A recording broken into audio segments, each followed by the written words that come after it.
Art super Sundar Nemani వీక్షకులకు స్వాగతం. ఈరోజు నేను మీతో మాట్లాడబోయే అంశం ఈరోజు వంట మార్పు అనే కార్యక్రమంలో గోరుచిక్కుడుకాయ మసాలా కర్రీ. గోరుచిక్కుడుకాయ మసాలా కర్రీ ఇది గోరుచిక్కుడుకాయలండి. ఈ గోరుచిక్కుడుకాయలు కొంచెం పెద్ద పెద్ద ముక్కలు తరుక్కోవాలి. మామూలుగా మనం వేరే వాడికి తరుగున్నట్టు కాకుండా చూడండి, ఒక వేలు గుణపు అంత చప్పునకు తరుగు పెట్టుకున్నాను. ఇది ఒక పావు కిలోకి దగ్గరగా ఉన్న ముక్కలండి. అలాగే 4 టమాటాలండి. అలాగే ఒక ఉల్లిపాయ, సన్నటి ఉల్లిపాయ తరిగి పెట్టుకున్నాను. అలాగే ఒక చిన్న కప్పుతో పల్లీలు తీసుకున్నాను. ఇందులో 4-5 మెంతులు వేయించి వేశాను. అలాగే ఒక అర స్పూన్కి అల్లం వెల్లుల్లి పేస్ట్ అండి ఇది. ఇవి దీంట్లో కావాల్సిన ఇంగ్రీడియంట్. దీనికి తోడు ఇదిగో కొంచెం కారం అనుకోండి, తీసి తర్వాత వేస్తాను, ఆఖరికి వేస్తాను. దీంట్లో కొంచెం కావాల్సినటువంటి ఉప్పు కూడా తర్వాత వేస్తాను. ఇవి 2 మనం లాస్ట్లో వేసుకోవాల్సినటువంటి ఆఖరులు అన్నమాట. ఇప్పుడు అవసరం లేదు. గోరుచిక్కుడుకాయ ముక్కల్ని పూర్తిగా వేసేసాను. వేసి దీని తర్వాత ఇందులోనే నేను టమోటా గ్రేవీగా ఆడి, టమోటా ప్యూరీగా ఆడి, ఈ ప్యూరీని కూడా ఇందులో వేస్తాను. వేసిన తర్వాత దాన్ని ఒక్క 2 నుంచి 3 ఉడుకులు రానివ్వాలన్నమాట. అది రానిచ్చిన తర్వాత చిక్కుడుకాయ ముక్కలు ఆల్రెడీ నీళ్లు పోషించానండి.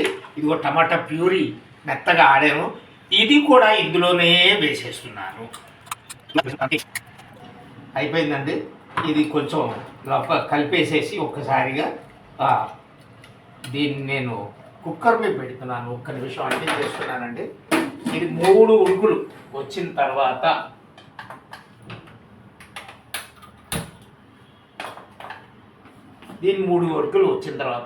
కుక్కర్లో టమోటా గోరుచిక్కుడుకాయ ఉడికిపోయిందండి. కొంచెం నీళ్లు అవి ఉండాలి కూడా మనకు అవసరం. ఇప్పుడు ఇది పక్కన పెట్టుకున్నాను. ఇదిగో మూకుడు పెట్టానండి. కొంచెం నూనె వేసాను. ఈ నూనె కొంచెం వేడెక్కుతూ ఉండగా ఈ నూనెలో పసుపు వేస్తూ ఉంటానండి. నేను ఎప్పుడు బయట వేయను. నూనెలో వేస్తే ఏమవుతుందంటే మీకు గోల్డ్ కలర్ వస్తూ ఉంటుంది అనమాట. ఈ నూనె వేడెక్కిన తర్వాత కొంచెం వేస్తే మంచి కలర్ వస్తూ ఉంటుంది.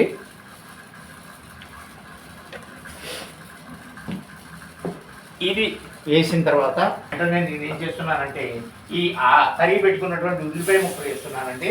ఈ ఉల్లిపాయ ముక్కల్ని ముందుగా నేను దోరగా వేస్తున్నాను అన్నమాట. ఇది కొంచెం వేగుతూ ఉండగా ఇది చక్కగా నూనె అండి.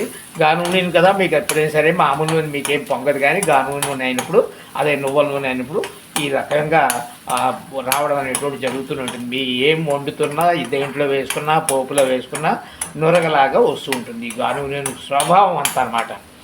ఇది ఇలా వేగుతూ ఉండగా దీంట్లోనే ఈ అల్లం వెల్లుల్లి ముద్ద వెయ్యాలండి. లేకపోతే ఉత్తగా కూరలో అది కలిపేస్తే పచ్చివాసన ఉంటుంది, అస్సలు బాగుంటుంది దీనికి. అందుకోసం నేను దీన్ని ఇందులో వేస్తున్నాను. ఇందులో వేసి దాన్ని కూడా దీంతో పాటు వేగేలా చేస్తున్నాను. ఎందుకంటే దీనివల్ల అది కూడా వేగుతుంది, పచ్చిదనం పోతుంది, చాలా చక్కటి రుచి ఉంటుందన్నమాట. కొంచెం లైట్ ఫ్లేవర్ అనమాట, మరి ఎక్కువ ఫ్లేవర్ ఉండదు, రుచికి బాగుంటుంది అన్నమాట. ఇదండి. ఈ లోపల మీరు చూసే ఉంటారు, ఇది పల్లీల్ని ఆడి పెట్టుకున్నానండి. నేను పల్లీలతోటి కొంచెం మెంతులు కూడా వేసాను చెప్పాను, ఆడి పెట్టుకున్నాను. అలాగే కావలసిన కొంచెం కారం అండి, తినేదాన్ని బట్టి వేసుకోవాలి. ఇది నేను అంటే మీడియంగా వేస్తున్నాను అన్నమాట. దీంట్లో కారం అన్నమాట. ఇదే నూనె, ఇది కొంచెం వేగిపోతుంది. నేను కొంచెం సిమ్లో పెట్టి, మరి సిమ్లో కాకుండా మీడియంలో పెట్టి వేయించేస్తున్నాను తొందరగా అయిపోవడానికి. ఇది ఆల్మోస్ట్ ఎరుపు రంగు వచ్చేసిందండి, వేగిపోయింది. ఈ మాత్రం నూనె కూడా ఉండాలండి, ఉంటేనే కానీ కూర రుచి రాదు. కొన్ని కూరలు నూనె అది ఉండి దాని మీద అన్నమాట. దీన్ని ఇలా ఉండగా నేను ఇప్పుడు ఇందులో ఏదైతే నేను ఆడబెట్టుకున్నానో దాన్ని ఇందులోకి వేస్తున్నానండి. చూడండి, మొత్తం ఇందులో ఆడుకున్నటువంటి కుక్కర్లో ఉడికించినటువంటి ఈ గోరుచిక్కుడుకాయ ముక్కలు, టమాటా ప్యూరీతో ఆడినటువంటి మొత్తం 2 కలిపి ఆడినటువంటి దాన్ని దీంట్లో వేసానండి. ఇందులో వేసేసానండి. ఇప్పుడు ఇది మళ్ళీ కొంచెం సేపు ఇది కూడా మళ్ళీ ఎందుకంటే అన్నీ వేసాం కదా ఒకసారి మొత్తం అన్నిటికీ ఓదానికి వదలడానికి పట్టుకోవడానికి వీలుగా ఈ అల్లం వెల్లుల్లి పేస్టు ఉల్లిపాయ ముక్కలు ఇవన్నీ కలిపి ఉన్నాయి కాబట్టి దీనికి ఒక 2 మినిట్స్ అది వేగిన తర్వాత ఇప్పుడు నేను ఏదైతే ఆడిపెట్టుకున్నానో పల్లీల పొడి అనుకోండి, కొంచెం పల్లీల పేస్ట్లా అనుకోండి, ఏదైనా పర్వాలేదు, మనకి ఇందులో వేసుకోవాలండి. ఇందులో వేసేసుకోవాలి. ఇది మొత్తం వేసేసుకుని కొంచెం నీళ్లు ఇందులో అనుకుని కూడా మనము తర్వాత చేద్దాము. దీన్ని చక్కగా ఇందులో నేను కలిపేస్తున్నానండి. దీనివల్ల ఏంటంటే కూరకు ఒక మంచి కమ్మదనం వస్తుంది, అలాగే గ్రేవీ కింద తయారవుతుందండి. కూర గ్రేవీ, మంచి గ్రేవీ వస్తుంది దీనికి. కమ్మదనం, గ్రేవీ అన్నీ 2 రకాలుగాను మనకి లాభం అన్నమాట. చూడండి ఎలా చక్కగా తయారైందో కూర. ఎంతైనా మరి మనం తినాలి అనుకున్నప్పుడు రుచిగా ఉంటేనే కదా తింటాము. ఇది పిల్లలు కూడా చాలా ఇష్టపడతారండి. మీరు చాలామంది ప్రయత్నం చేయండి, తప్పకుండా ప్రయత్నం చేయండి. మీరు ఇంట్లో ప్రయత్నం చేయండి. పిల్లల బాక్సులకి మీకు అఫ్కోర్స్ బాక్సులో అన్నం పెట్టి అన్నంతో పాటు దీన్ని విడిగా పెట్టి పంపించండి. ఒకవేళ మీరు పంపించినా కూడా నిజంగా మీరు తర్వాత రోజుల్లో పిల్లలు ఇదేదో మనం ఉండేవు కదా దాన్ని తయారు చేయరాదా అని చెప్పి అడుగుతూ ఉంటారన్నమాట పిల్లలు. ఇప్పుడు ఈ ఇందాక నుంచి నేను రెడీ పెట్టుకున్నాను. ఈ కారాన్ని కూడా దీంట్లో వేసేసానండి. కారాన్ని కలిపేస్తున్నాను దీనికి. ఇది కూడా వేసేస్తే మనకు పని అయిపోతుంది. చూడండి ఎప్పుడైతే పల్లి వేసానో గ్రేవీ అంతా దగ్గర పడుతూ మెత్తగా దగ్గరికి వస్తుంది. ఇలా ఉండగానే మనము కొంచెం ఉప్పుని కూడా వేసేస్తాను. ఇంకా ఇది ఆఖరు. దీంతో మనకి ఈ కూర పూర్తిగా తయారైపోవడం అయిపోతుంది అన్నమాట.